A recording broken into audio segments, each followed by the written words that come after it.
Press.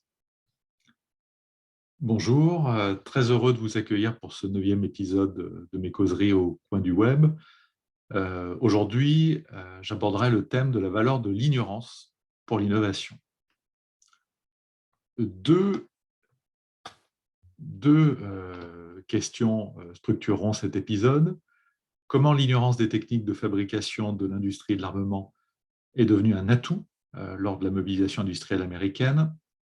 Et j'essaierai également de tirer un certain nombre d'enseignements pour le management, en particulier le management de l'innovation aujourd'hui.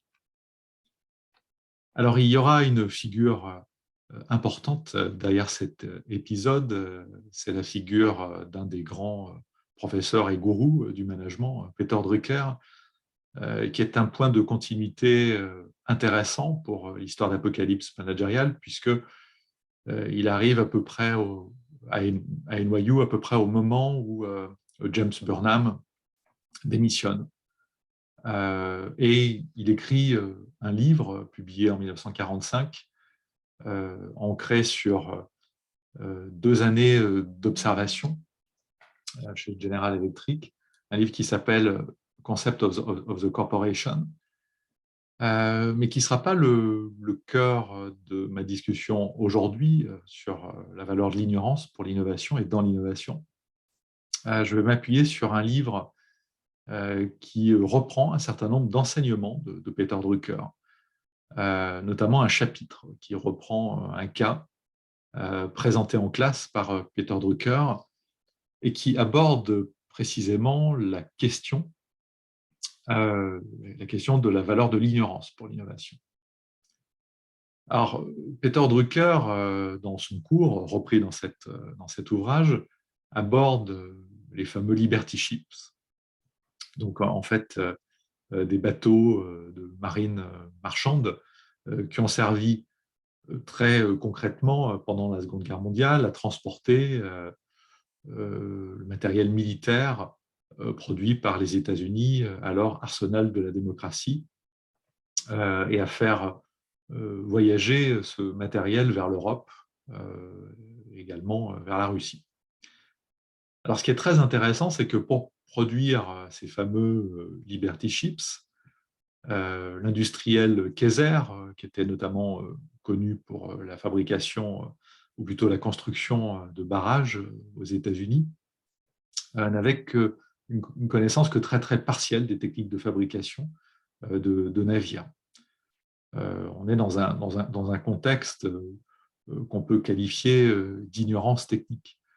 Autre élément intéressant qu'évoque Peter Drucker dans son histoire, c'est une évidente urgence à transporter tous les matériaux de guerre, les équipements militaires fabriqués sur le sol américain et les faire voyager le plus rapidement possible pour aider l'Europe à combattre le nazisme.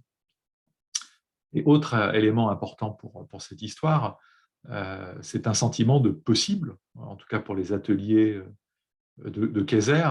Voilà, si les Anglais, qui n'arrivent plus à répondre à la demande, et donc qui se tournent eux aussi massivement vers les États-Unis, si l'Angleterre arrive à faire ce type de bateau, les Américains devraient y arriver. Il y a un sentiment de possibilité par rapport à la demande, même si elle est nouvelle. Et puis évidemment la motivation d'une grande cause, combattre l'Allemagne nazie.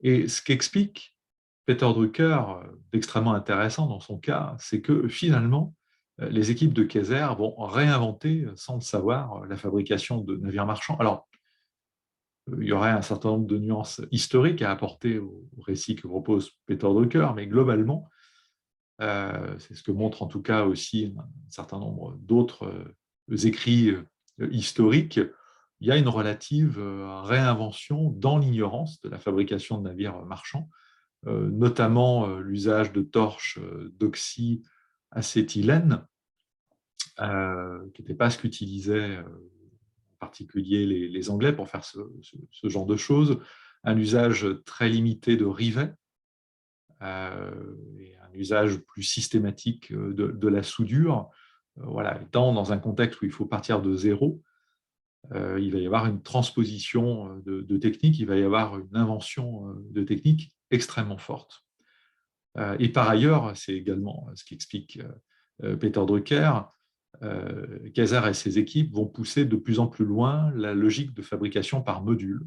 On va préfabriquer un certain nombre de parties des navires, des Liberty Ships à distance des ateliers centraux, et on fera principalement un assemblage sur ces ateliers centraux.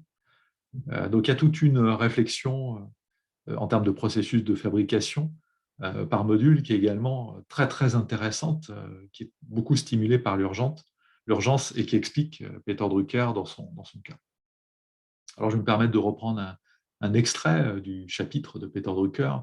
Approaching this problem out of his ignorance, Kaiser built almost 1,500 ships at 2/3 of the time and at a quarter of the cost of other shipyards previously. Other American shipbuilders immediately adopted his method in building these ships. Interestingly, despite the fact that they were not built to last, a couple are still around and in use. Au moment, en tout cas, du cas présenté en cours par Peter Drucker. Alors, il y a un certain nombre de leçons de management et de démocratie qui sont intéressantes dans cette expérience. La page blanche peut parfois être une bonne chose, ou le retour à la page blanche peut parfois être une bonne chose pour les managers. Loin de toute veille et de tout reverse engineering, il peut être bien et profitable de s'installer pleinement dans l'imagination et l'expérimentation. Il peut être bien de ne pas savoir ou de faire comme si on ne savait pas avec ses équipes. Le processus peut d'ailleurs être très communalisant s'il est ouvert. Plus personne n'est vraiment l'expert absolu et attitré du processus productif quand on est dans un processus d'innovation dans et par l'ignorance. Chacun et chacune peut avoir quelque chose à dire. Voilà, je trouvais particulièrement intéressant ce retour à la valeur de l'ignorance dans le processus de l'innovation, ce retour à cette partie du livre. N'hésitez pas à m'envoyer vos commentaires, vos réactions, si vous en avez, @devojani@dauphine.fr. Voilà, je vous remercie pour votre patience et votre attention.